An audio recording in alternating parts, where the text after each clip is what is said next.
Hi, everybody. Awesome. Welcome.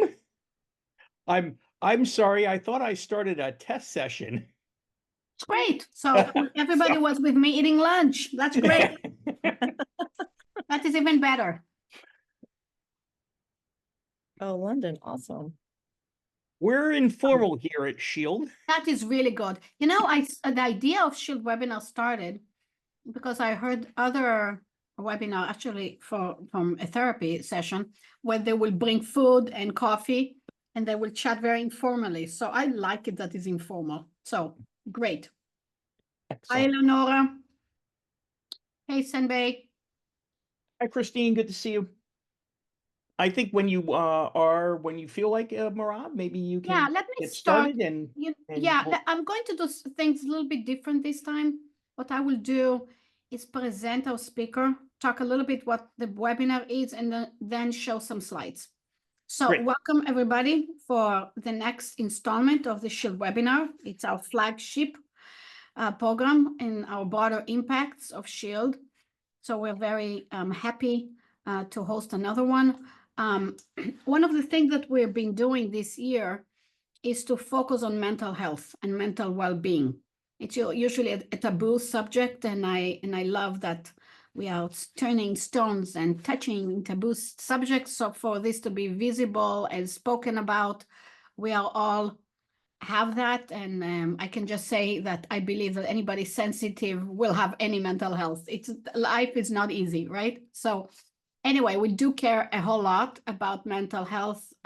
We care about research in particular, and research is all about creativity. So the mental well-being is a driving force behind why you wake up and you're excited to do research.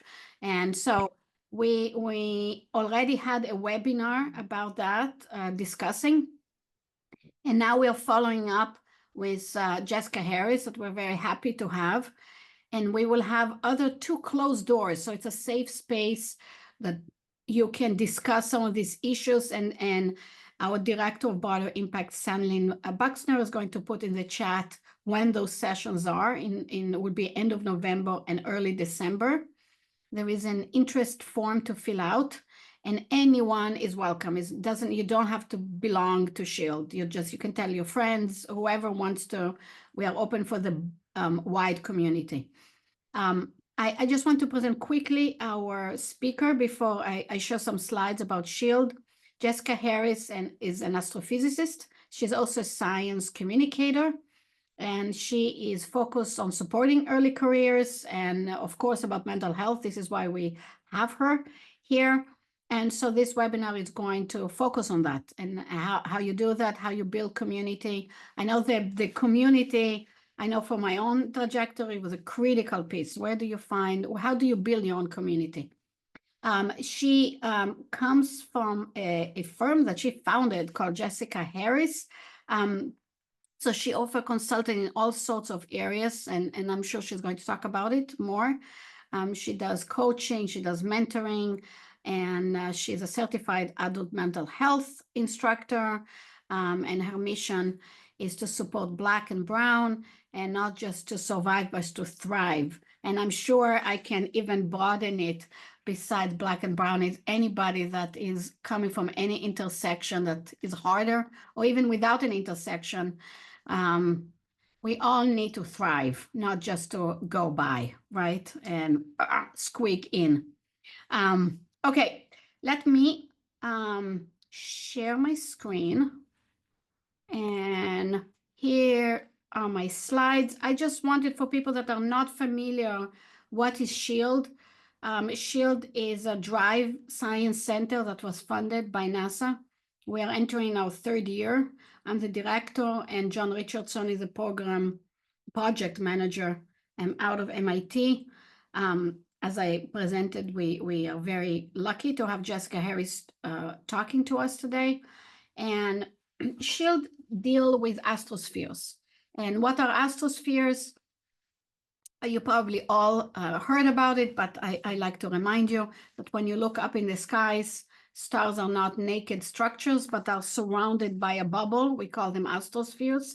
Those astrospheres are formed by the winds that the stars emanate, and as they move, they form a cloth, a cocoon, and here are some real examples, images of cocoons taken by some observatories like Hubble. Okay, we have our own, that is a heliosphere, and we produced a nice video. Oops, that is not playing for some reason. Anyway, you can check out our website. We have the video running there. Maybe, you know what, let me, since the video is so cute, I'm just going to broadcast it really quick. So the videos show Earth and the planets deep inside this cocoon that for the sun, it's called the heliosphere. And that this movie drive home the message that right now we're protected by this heliosphere. And the heliosphere, we don't even think was the same way, the same shape, the same size in the past, and it probably won't be in the future. So this is an interesting subject of research. But right now, the planets and the solar system is well protected by that. And we do know that these astrospheres filter dust and filter radiation that come from the galaxy. So if you want to check all our activities, go to our website, Shield Drive Center. And here is just a slide to comment how this is a multi-expertise center. We have experts from different data, from different spacecraft, from a different theory and computation. So the whole amalgama of people building a new community under the Shield umbrella. So here is another mosaic showing the complexity of Shield, that we are centered around these 4 questions, and we are trying with all these different expertise to try to do a big leap of our understanding how our own home in the universe look and function. And we are way behind on understanding some of the main structure of our own heliosphere. The other big thrust of the center is to bring diverse voices to STEM. So we created this mosaic. We have an updated one with our most current programs, but we are centered around the Shield Summer School and our RU program. We have webinars, we do have social hours, and we take very seriously the mentoring and bringing early careers to lead research. So we do engineer that they have their own active voices within the group. We also have this program that we are trying to bring up again called Testimonials. That was very dear to my heart at the beginning of the Drive Center, and we're trying to revive it, where we have different people from walks of life, if it's gender diversity, if it's, like we said, Black and brown, if it's immigrant, all the different intersections, giving testimonials. And a lot of them were not even part of SHIELD. They just gave 5-minute snippets of what the challenges they had and how they overcome it, how they created community. And we called it, You Can't Be What You Can't See. And we wanted to create a whole library of voices that will help somebody listen to it, realize I'm part of a broader community. I'm not the only one going through this particular challenge. So if you're interested in helping us with that, you don't have to be part of SHIELD. Just reach out to SHIELD Outreach at bo.edu or to Sunlin or to Nick. Nick is a deputy of the Broader Impact and Sunlin is the director, to participate, because we're going to revive these testimonials. And as we said, our next webinar will be Dara Norman on Friday, November 8th, Staring into Space. And we will have mental health group sessions, closed up sessions. And those are the dates here. And contact Sanlin, and I know she put in the chat the interest form. So I think I'm going to stop here and stop sharing and give the floor to you, Jessica. Welcome. Awesome. Thank you for that introduction, and great to learn a little bit more about SHIELD. All right, my name is Jessica Harris. As introduced, my pronouns are she, her. Yes, I just want to clarify. Yes, I care about everyone. I want all of us to thrive, but my specialty and my heart really goes out to Black and Brown identifying persons because we have unique experiences we have. So yes, I care for all of us, but just that is intentional the way that is worded. So today we're here talking about promoting mental health and well-being within our physics space. I just have a few slides, and then this is meant to be an open discussion to really engage with you of what you're doing and what's working for you, and also providing some suggestions. So I have maybe like 10 slides we'll go through, and then we'll open it up for discussion and or questions. So before we move forward, I know that there has been norms like established within Shield, but I'd like, if it's okay, to invoke my Auntie Just bubble, just asking that those that are present remain present. You know, I know that we're all eating and we may be in different time zones, so do and utilize the space as you need to. As we're, yes, Shield, someone's raising their hand. I think it's Nick. Hi, Jessica. I'm sorry, I don't mean to interrupt. I just wanted to remind everybody that for this session, we are recording it with the intention of making it public later. And so just a reminder about that. If we end up with if we can edit that recording as need be if that's required. Okay, sounds good. When we're sharing stories or asking questions, we're using I statements. Please share out what you've learned. This is a safe and a brave space, meaning I want you to show up as your most authentic self, and for you to show up as brave as possible. Like that is the Auntie Just bubble that I'm evoking. And if you'd like, on this webinar, if you add your pronouns to your name, no pressure if you don't want to, but just so we can have that, it'd be nice to know. Okay, so a little bit about me. Yes, you heard my introduction, but the things that weren't within that is I'm a proud mama of two.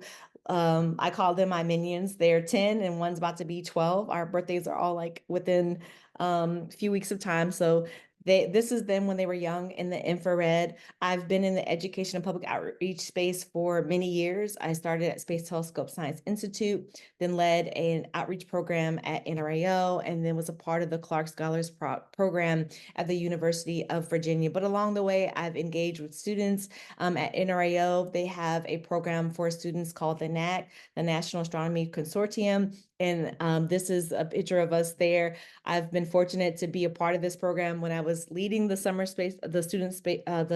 student program at Space Telescope. So these are my first cohort here.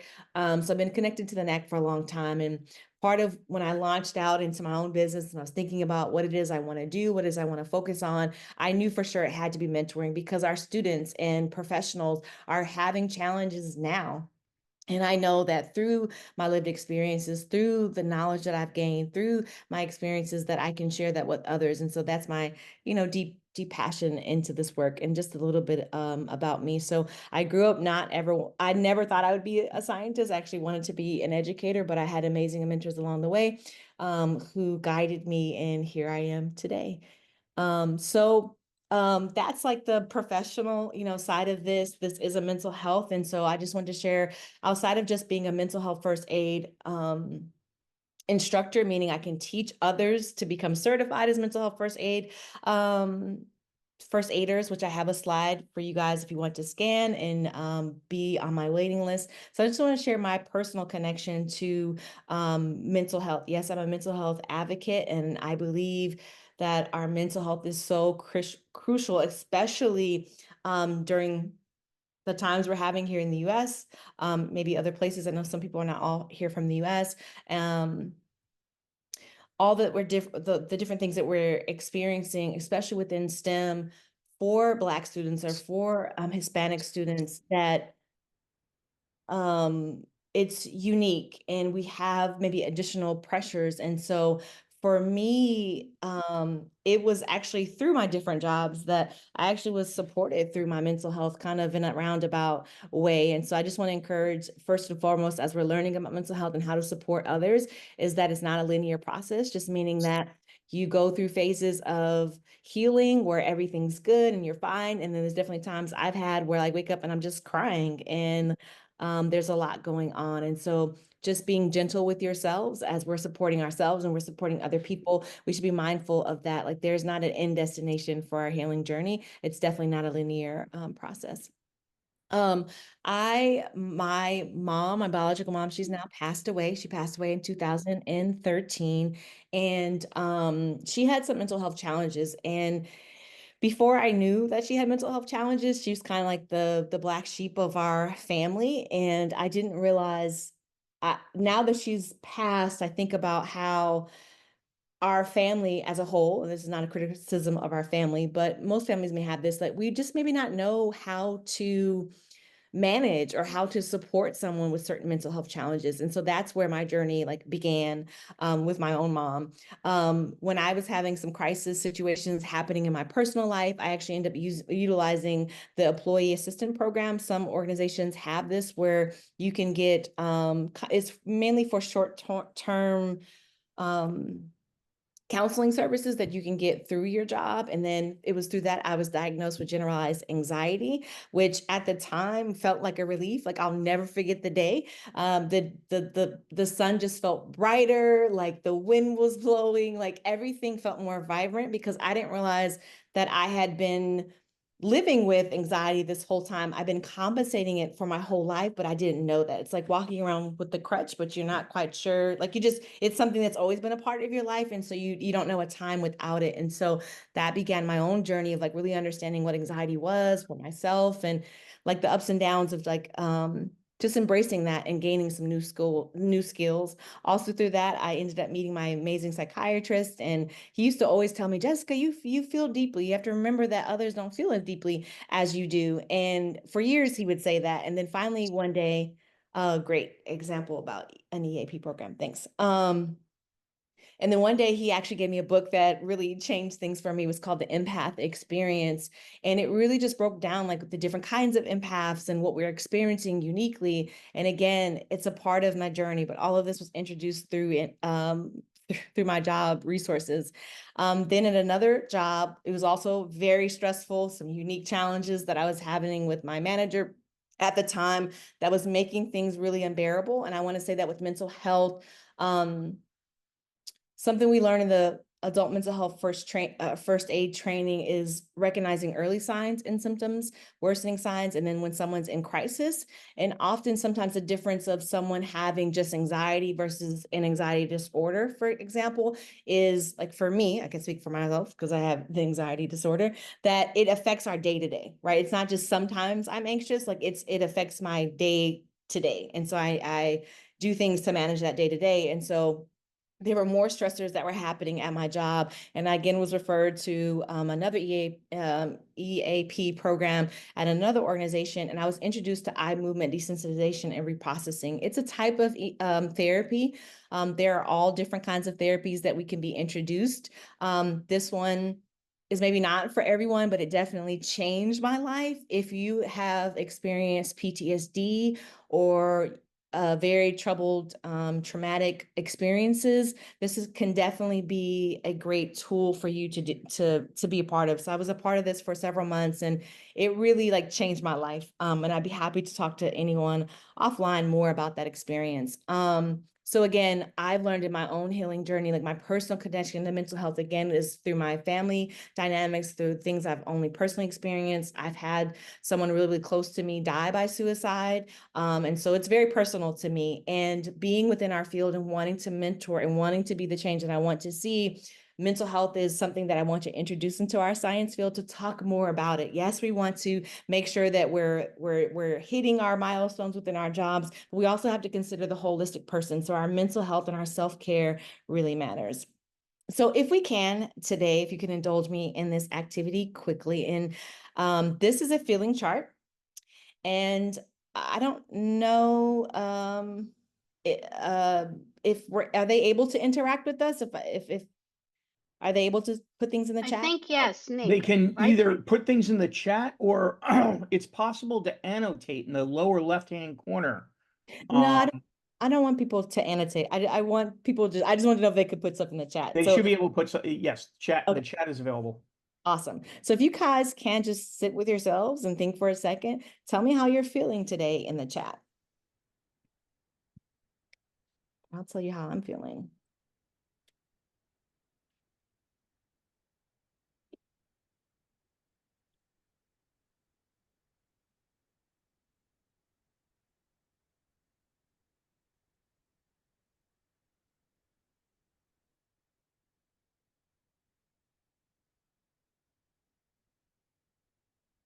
Can it be more than one feeling? Yes, I was just gonna say it could be more than one thing. So someone said tired, overwhelmed. I'm also overwhelmed, worried, anxious, busy, stressed, overwhelmed. Yes.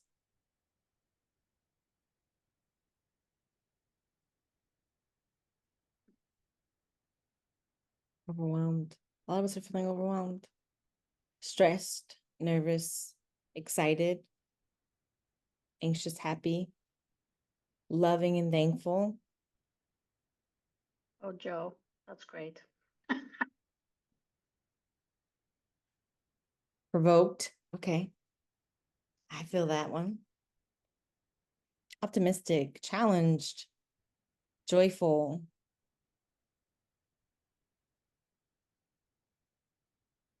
Okay.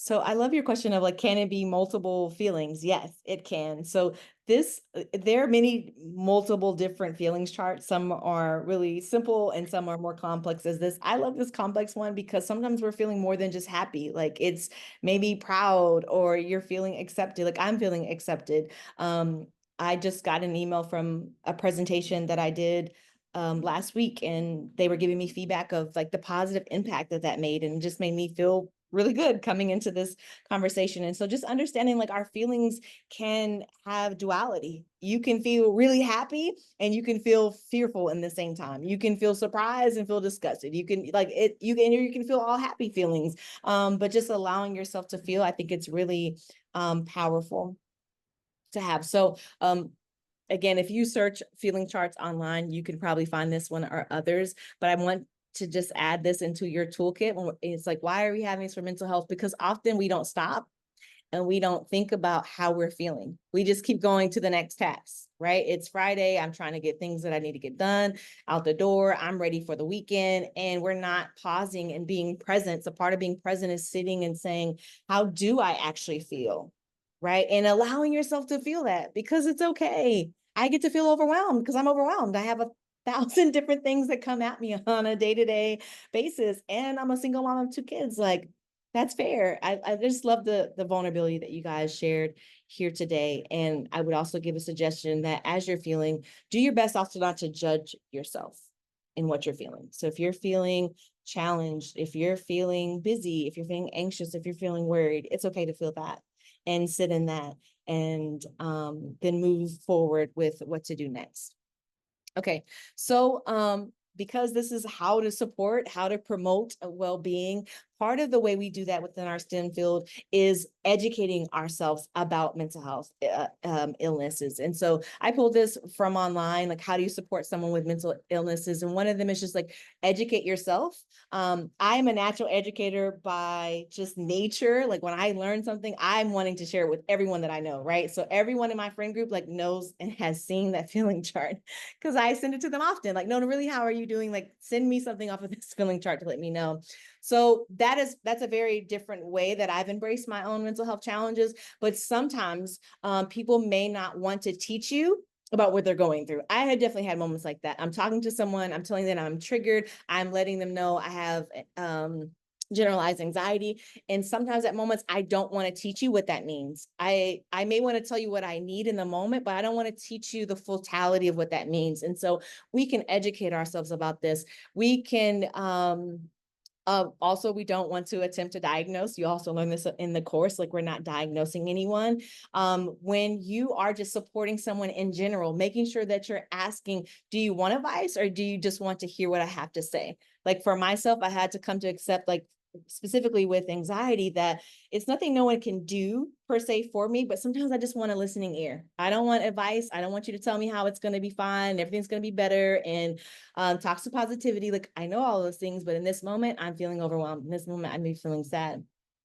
And we also want to look after our own mental health as we're caring for people and promoting this within ourselves, the better I'm in tune with myself, the better I'm in tune with my emotions, the better I'm in tune with what triggers me, the better I'm tuned with my being, it allows me to show up more present for other people. I will share these resources, but I literally took a screen snap of my Instagram. I literally have a folder that has mental health things in it. And I just like randomly chose this one, but it ended up working out perfectly for some resources that I wanted to share with you guys. So this is on Instagram. They may be on other platforms, but I mainly follow them on Instagram. So it's the Real Depression Project. It gives their several months ago, there was a suicide prevention month. And so there was information about the difference between suicide and learning about suicide ideation and how to support with someone with suicide. I love this account because shout out to this account. I don't work for them. I have no like a gain in promoting them. It's just in my own journey, sometimes I've sent this to my family members and my really close friends because it's hard to explain it to people. But for someone externally saying it to them, it makes it a little bit easier. This one I kept within here about a burden because often when we do have mental health challenges, we do feel like we're a burden. So what we can do to promote and support others is just assuring them, providing us a lot of assurance. So sometimes you may be talking to someone and you're like, why do they need so much assurance? Why do they need such positive affirmation? Maybe it can't be 100% true, but maybe there's someone like me who has anxiety and I'm worried. Like I'm worried after this. Maybe I'm not saying I actually am, but like I'm worried after this, like, oh, I didn't say this. I wish I would have said that. Like I felt like I didn't do X, Y, Z. I can totally be in my head about it. And so having someone, thank you for dropping it in there. Just knowing that you're not a burden. And how that also shows up for me personally is like with my friends. They've known me for a long time. I've known some of my friends for almost 20 years. And when I'm having like depressive moments or I'm having an anxiety attack, like feeling like I don't want to call them again and feel like I'm broken and burdening them with my time. So just be mindful and be very sensitive and very intuitive and very empathetic as you're dealing with others within our community. The last I would say is the NAP ministry. If you do not know about the NAP ministry, please search the NAP ministry and it will bless you for sure. Okay, so I talked to you guys about the mental health first aid. In May, there was the Mental Health Awareness Month. And so I literally trained, I had classes every week that month. And so we had 28 people become new adult mental health first aiders. If you are interested in this, there's a QR code. I can also drop the link once I stop sharing my screen. If that's easier for you, to join my waiting list, if you'd like to also become a mental health first aider. And so that's what I want to, oh wait, that's okay. So I have this here. I believe you're not crazy. This is important in our community related to experiences sometimes those that are marginalized or underrepresented are having. I may come to Nick and say, hey, Nick, this thing happened in this meeting. And because of maybe my identity or my identities, the intersection of multiple ones, I may be experiencing something or witness something or have an impact of something that Nick may not have because of his identity. But if I go to Nick and say, hey, Nick, this really bothered me, and Nick goes, oh, like, they didn't mean that. Oh, like, I didn't get that from them. Like it's a micro invalidation. So it invalidates my feelings, but it also can make me feel like, am I crazy? Like, maybe it's just me. And when you have enough of those experiences, it can make you feel crazy. I've been in this field for a long time. And there's many times I've had to call an external, someone not in our field to say, this is the situation. This is what happened. Like, am I missing something? And they often tell me like, Jessica, you're not crazy. So I know this may seem abstract of just like mental health, but it does. If we can't support others if we're not believing the experiences that they're having. And especially when it comes to mental health, it's not for like, no one here should ever challenge me. Jessica doesn't have a diagnosed generalized anxiety. Like we would never say that, right? Because I have something diagnosed. I don't have to prove to anyone. But sometimes when we're undiagnosed, the statistics say that people between diagnosis to actual treatment, they can go over a decade of time before getting treatment. And so we just want to be sensitive to what people are experiencing in general. So this is, I just wanted to show a few slides because I did want it to be a discussion. When it comes to supporting my mentees and professionals in my life, again, they're often brown, they're often Black, they're often Hispanic. And something that I often tell them is, and I walk them through, is one, providing them language. And so there's an article called Language Matters, Microaggressions in Science. And I love this article because it really breaks down the different type of microaggressions. And all of this is listed here. My end of why I'm saying this is that we cannot effectively support certain identities if we're not holding all of them, right? So I'm experiencing microaggressions. That affects my mental. It feels like dying by 1,000 cuts. Emotional attacks that we may have going into situations. We don't just come into a space.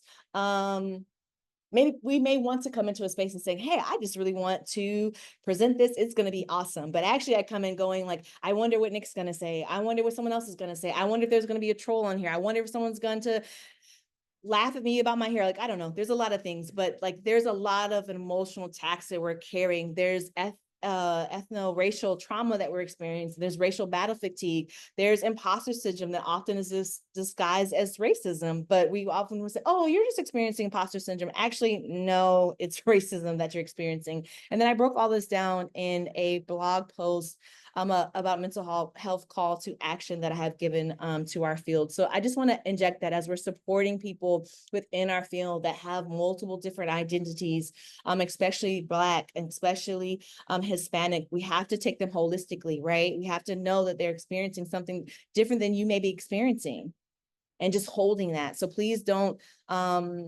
minimize when I'm telling you about microaggressions, because again, I may have felt that death like by 1,000 cuts. So I can drop all of these links in there. I think I have one more slide that has resources for yourself. Again, as an educator, I want to share resources with you. During the midst of the pandemic, I started a gratitude where I wrote 3 things a day that I was grateful for. There's an app for it where it has like prompts. It's free, but I've still been doing that since the pandemic. There's free Insight Timer, which is a meditation guide. There's a Calm app, which is a paid services, but some cards like have it for free. There's therapy for Black girls, for Black men. Again, the NAP ministry, the NAP ministry. Again, I mentioned the employee assistance program, 988 is not just for suicide. It's any level of emotional crisis. There's a typo. 988 is here in the US. It's for any level of emotional crisis. Like if you just feel like the world is closing in on you, if you just feel like, not even feel like you've tried to reach out to everyone in your network and no one's answering the phone and you just need something or someone in the moment, like please reach out to 988. And then there's this article about coping skills. So those are the slides that I had to share, and I can drop a lot of these links in the chat, but I'd love to open up for any questions or discussions. Thank you so much, Jessica. It was great. As people and Nick, people can put their questions into the chat. You can raise your hand if you want to ask one live with your voice. That was an amazing number of resources, and I am so grateful. I think I would love, as people are gathering their thoughts, just to think about if I'm a manager, like, where's my first step in far as supporting, right? Like, I want to be helpful and I don't know where to start. And I see there's a lot of anxiety. And this is true in my group. I see there's a lot of anxiety. Where's my first step? Like, what do I do first to really hold people and help them? Yeah, I think one, as a manager, I think it's important to be resourced of what resources your organization actually has. So if it's an ombudsman person, before I ever got directed to the EAP to begin my EMDR therapy, I actually was connected to an ombudsman person. And so it really just depends on the situation, because at the time, in that specific instance that I was going through, okay, try not to make it emotional about it.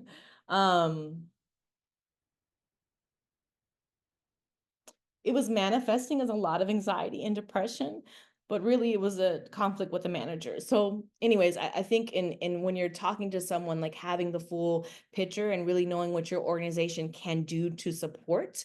Also, and as a manager, we learned this as mental health first aid, that if you're seeing a change within your employees, because often we're going to see shifts in people that are closest to us. If you are seeing a change or shift, like you said, maybe you're seeing a shift in me, I'm becoming more anxious, I'm needing a lot more validation. You're seeing a shift in all of the different things that indicate to you, I'm probably having anxiety or I'm having depression. Coming to me directly and saying, hey, Jess, like I'm seeing something changing in you. How can I support you? What's going on? Opening up the conversation. And then again, going from there, like, some of us are mandatory reporting, who knows what's happening really in that situation. But just being ready to provide like resources that can be of use for them. And again, if there are leave times that you can have, if your organization really does support people having mental health days, like that's a thing, but making sure letting them know like it's okay to use your time to take off. Like, please do that if that's what you need to do. And here's also maybe additional things that can support you. So again, I'm a single mom. So when I was going through certain things, like HR was really good about saying like, here's resources for your children that you can do, et cetera, et cetera. So I would say that as a manager, make sure you're clear and you're aware of your policies, and you're also giving space for people to do that. So another example is like when it comes to leave, sometimes people don't have a manager who's really good with that, who is like is a dictator to them. Like, you can't take time off because we need Like, no, like this is what we have our time for. Don't make people feel bad for using the time that they're owed. I hope that answers your question. Thank you. I wanted just to Sunny to add something for the conversation and ask Jessica if she feel that. I think as on my career mentoring people, I noticed that one of the hurdles for me as mentoring is creating a safe environment to make sure, and because the environment, we joked, it's like Afghanistan. You're going to war, you're so armed, you're just like so guarded. And having as a professor, as a mentor, as whatever, having your vulnerable side being shown more to kind of even, I don't know, and signalize that you're okay if somebody showing a more vulnerable side, because so much you not only you don't get validation, but you don't think it's safe even to bring up any. So in my view, this is what I'm been trying, just to show my own vulnerability, that they can say in a way to signalize, you can also tell me something going on.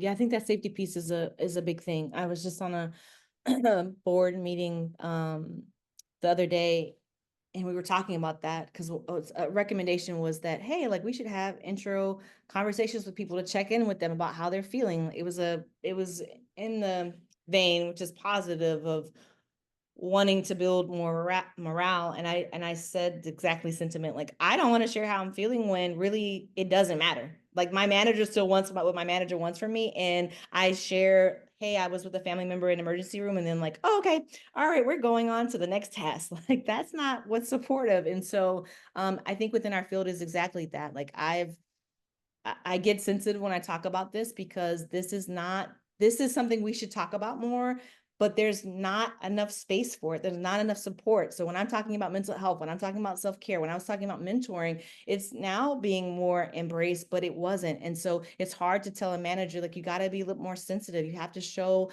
vulnerability. I do care for you as a human being. And so there's different ways that a manager or an organization can share that, but definitely, again, like I said, I learned way in my early years that I was an empath. And so I take things just affect me on the job a lot deeper than other people. But if I have a manager who's like, oh, suck that off, like, or brush that off, or that doesn't really matter, that wasn't a big deal. Like, it's a lot of pushing down and repressing my emotions. And I don't feel safe to express how I feel.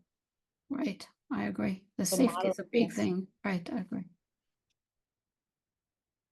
I'm going to ask a question because I don't want anybody who feels really marginalized by a manager to have to ask it. So I'm going to ask the other side. So let's say you don't have an awesome manager and you don't have someone who cares, and I actually talked to a younger person the other day who felt really anxious. They didn't know where they were with their mentor. They felt very scared to even talk about it. And so I just wanted to get your perspective as someone who's had managers like that and who works with a lot of people, like what are your suggestions to someone who might be a graduate student or a postdoc who feels very fragile and that they don't have any support? Like what kinds of suggestions do you have for them, to just, you know, not to quit graduate school, but like what do you have for them? That's a really great question. It's a complicated answer. Or it's a dynamic, I think, answer. One, I would say don't suffer in silence. Again, a lot of my experiences has been that, like I have not had a very supportive manager. I may have not had an overall supportive environment. And so one, just realizing like you don't have to suffer in that. Sometimes it is pivoting, especially for a graduate student.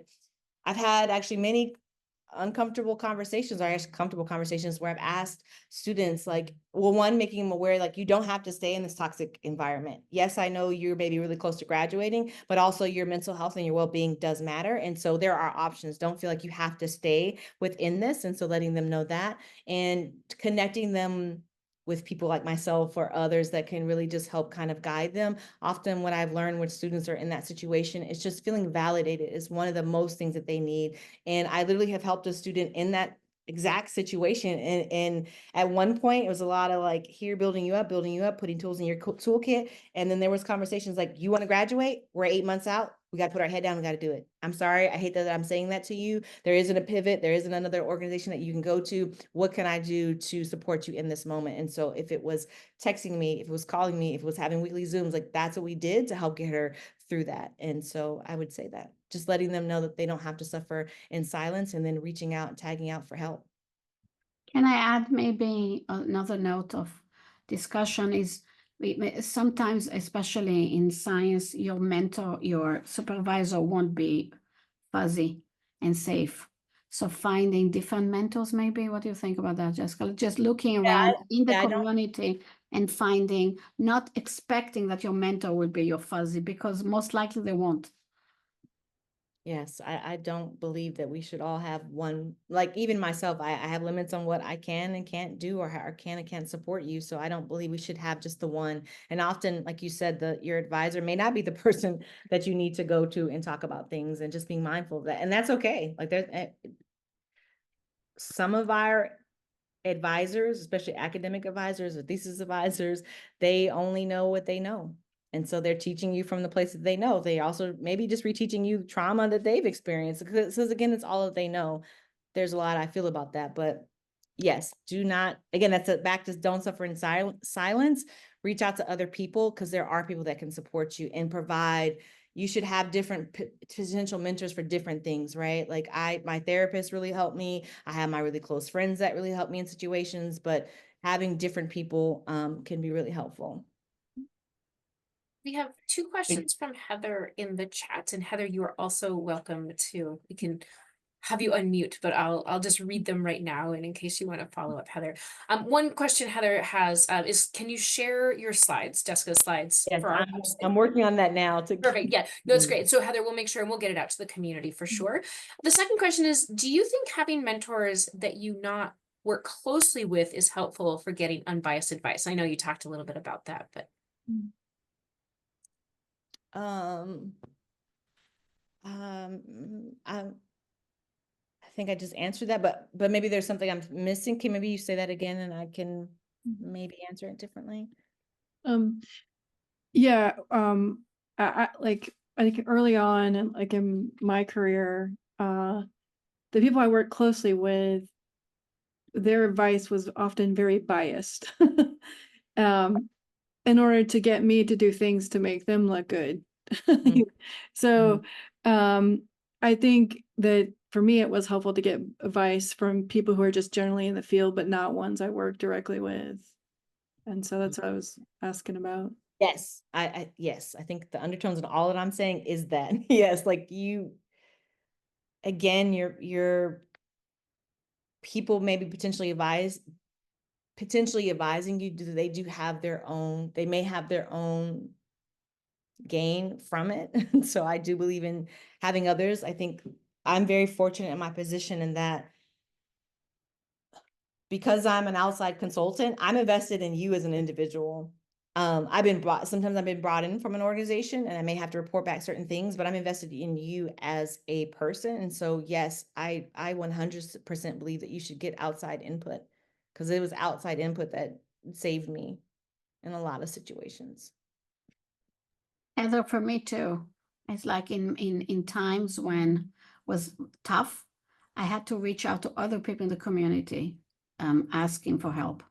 Yeah, I think it's a common theme.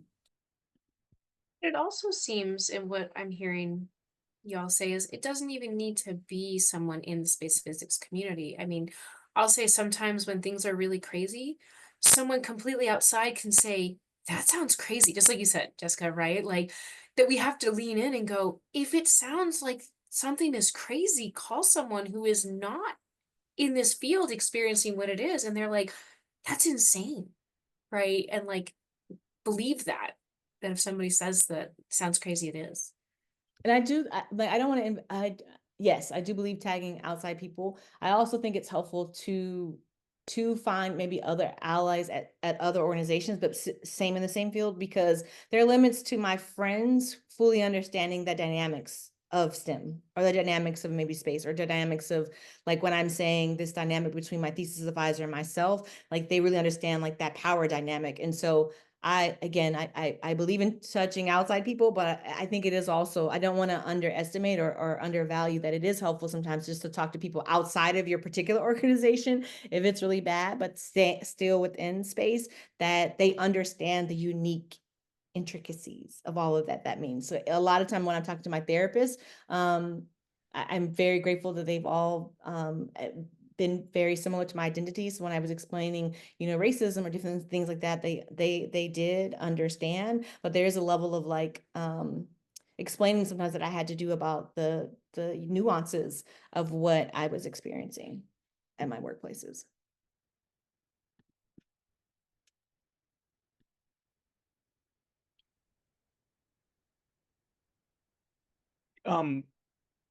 So I'm acting as the video jockey here, but I wanted to I was thinking about something, Jessica, in part in our previous discussions, but also from this that triggered. Sometimes I hear this from other people who look like me, including, having that little bit of salt and pepper in their hair, where, somebody will come up to them and say, hey,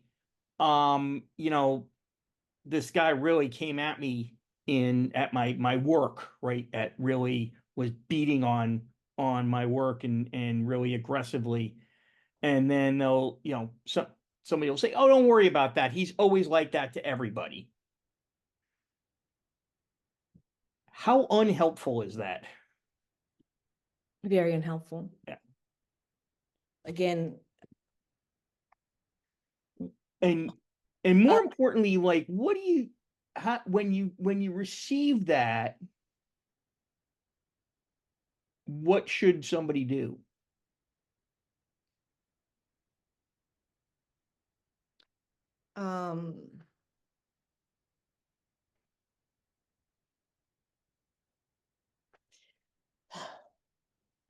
I have to pause when I have to respond, because Okay, I'm sorry to put you on the spot. no, it's okay. It's because often what I have to say is maybe not popular, but I'm a truth teller and it has to be said.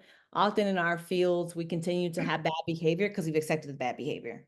So that person that you're saying he does that to everyone is because no one has checked him to say, like, this is unacceptable behavior, first and foremost. So it's not for that person to do that. It's from a senior management or someone else to step in and say, like, this is a problem. Like, there are 10 or 20 different people that keep saying this. And you may know it of yourself. We all have those bad behavior people that keep being pacified. And so as a Black person who's had this happen to me, then I don't become safe. I'm not safe because y'all are telling me it's okay for this person to be an a-hole, or for them to treat people the way that it is, regardless of your code of conduct, regardless of what your mission statement says.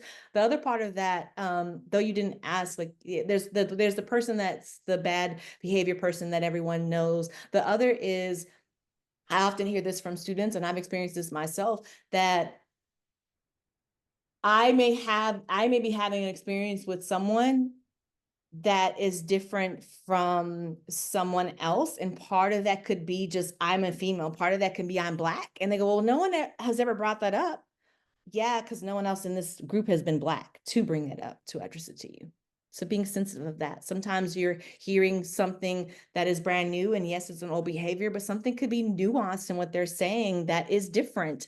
And they can be treating them more than just the average, he's being an a-hole. He could be doing something even more egregious to someone who's hypersensitive. And that goes back to the saying, I believe you and I hear what you're saying, because often it's invalidated. I'm trying to tell you that, yes, he's being this, that, and the third. So when you say, oh, he's like that to everyone, it's very dismissive, but you also may be missing that I'm also saying they're experiencing something different with them than others may be experiencing. And yes, of course, they should go directly to HR.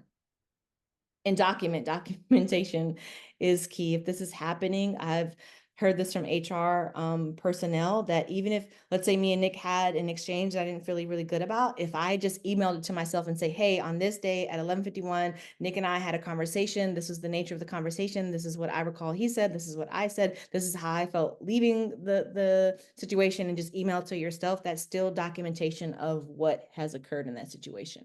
Jessica, but can I just jump in with that kind of devil advocate from the other side? And I hear you. And in the ideal world, this is exactly what should be happening, going to HR. But a lot of the level of microhazing, level of microaggression happen in the sciences in so many levels, and it's so pervasive that if you were to fire the community, please fire almost 70% of all the communities. There is so much in so many levels.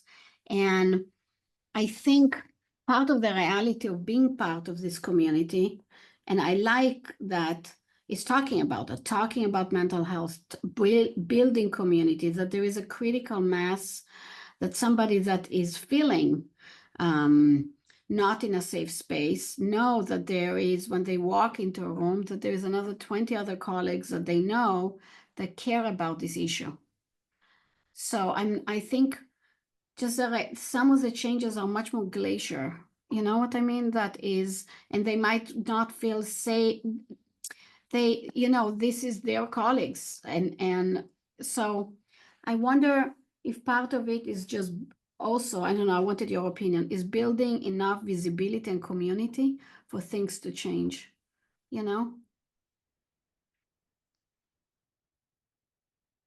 Mer, do you mind if I answer your question, but before I answer your question, I can use you as a teachable moment? Do you mind? I know we just met. Absolutely. I'm all for it. Put me on the spot. I'm here. Okay. I want permission to put you on the spot. No, go ahead. I just want to say that often when people are sharing what they feel, or they're sharing information, when you say devil's advocate, it can put someone on like guard. That doesn't feel good. So I'm just going to tell you, like, I've heard that. Don't say that. Okay, good. Yeah. Okay. So that's a thing that Good. like, maybe I want to give an alternate perspective, or, hey, can you help me better understand this? But saying devil's advocate, I already feel in a very I don't feel this now because I'm healed, but I just want to let you know that can be a triggering thing to say to someone, like, I'm playing devil's advocate, because it may have already been hard for me to tell you what I needed to tell you. Mm-hmm. Right. And so you to come and say, well, I want to, then it puts back an emotional level attacks on me, to then have to, like, okay, well, let me. To kind of like come for that. No, I got it. I hear you. It's good. Okay, thank you for that. Thank you. But to your question of, yes, like, I've gotten into this because we should change our community. Yes, we can't just, like, in an ideal world, yes, we want to just let those people go, but that's not the nature of this is how this is going to work. Right. This is having conversations like this are important. This is why it's important. I've learned, so another way to answer your question is, I have learned what's most effective in organizations is when the change is coming from the director down.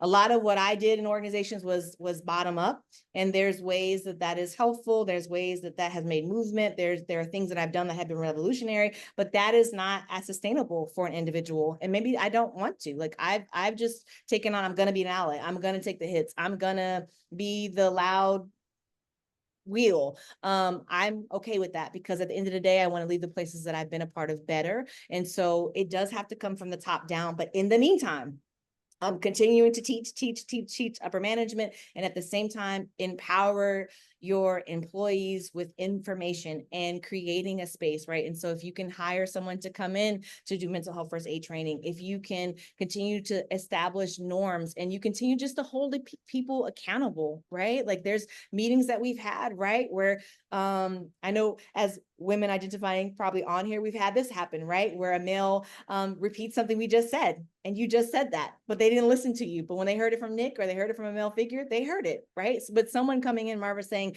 hey, like Nick, hold up, Jessica just said that.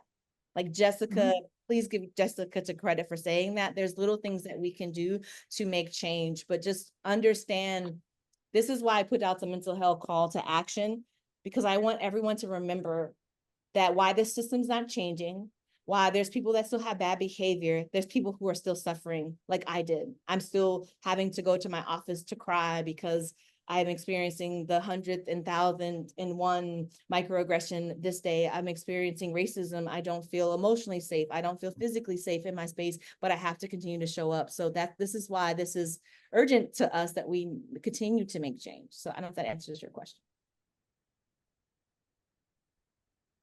I think the leadership, I hear loudest what you said is also, I think it's really important that more and more leaders make changes. But yeah. And it has to come down from the top, right? That when there's a no tolerance behavior, like there was an incident that happened at an organization that I was a part of where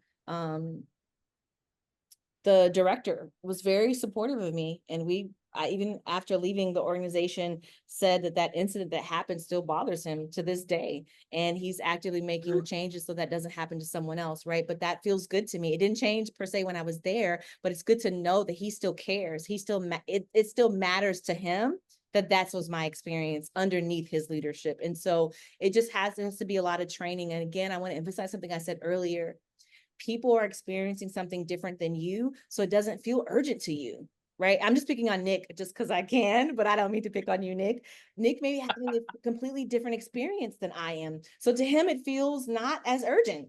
Okay, well, Jessica brought me this concern. Okay, maybe I'll, next Monday, I'm going to reach out to HR, let them know. And then like all weekend, like I can't sleep. I'm tossing and turning because I'm not sure where I stand within an organization. So just remember that we're having different experiences and that it may feel more urgent to others, and we don't want to. Yeah. I hear one of my students as an MO. If you want to speak, please. But it was one of my students writing, accountability is the key. I think it is. It's absolutely the key, because if not, if the in the top still said it's fine, you're feeling completely vulnerable. You're like, if the bosses or whatever, the leaders don't do anything and you're still feeling, not protected, right? I like to ask, I know we're about to wrap up, but I'm not sure if Shield has their own, you guys want to share, but I always like to end conversations with, asking just the audience, like, what are you taking away from today? Or were there any insights? Was there anything that you gained? Are there still questions that you have? Marva, thank you for allowing me that teachable moment. That was not rehearsed. I loved it. I can tell you later. I don't want to take away from that, but I loved it. Okay.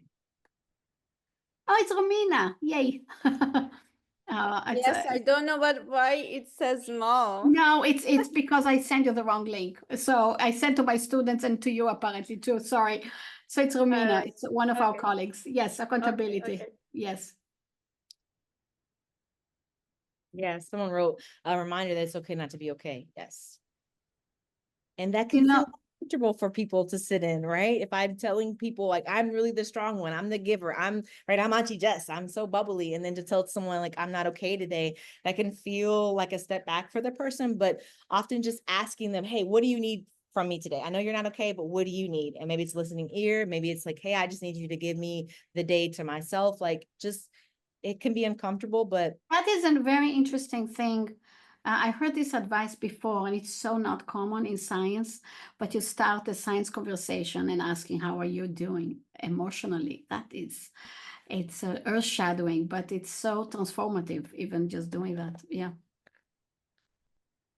Thank you so much, Jessica. It was fantastic.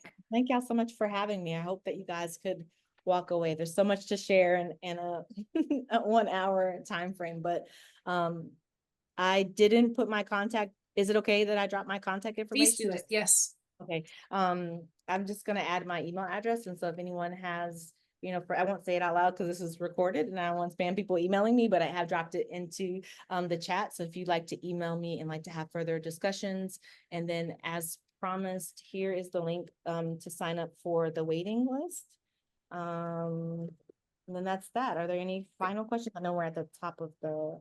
I I can- want to end with, if you really want to keep going, we have more opportunities. So I am also putting the link in addition to what Jessica has for her own. You can still join us. So I put the link in for closed door sessions. It will be Eddie Gonzalez and Jessica Harris. It'll be fabulous. It will not be recorded or posted. I want to invite you to join us and spend some more time. So thank you so much. Yes, you're so welcome. Great. Thank you so much. Cool.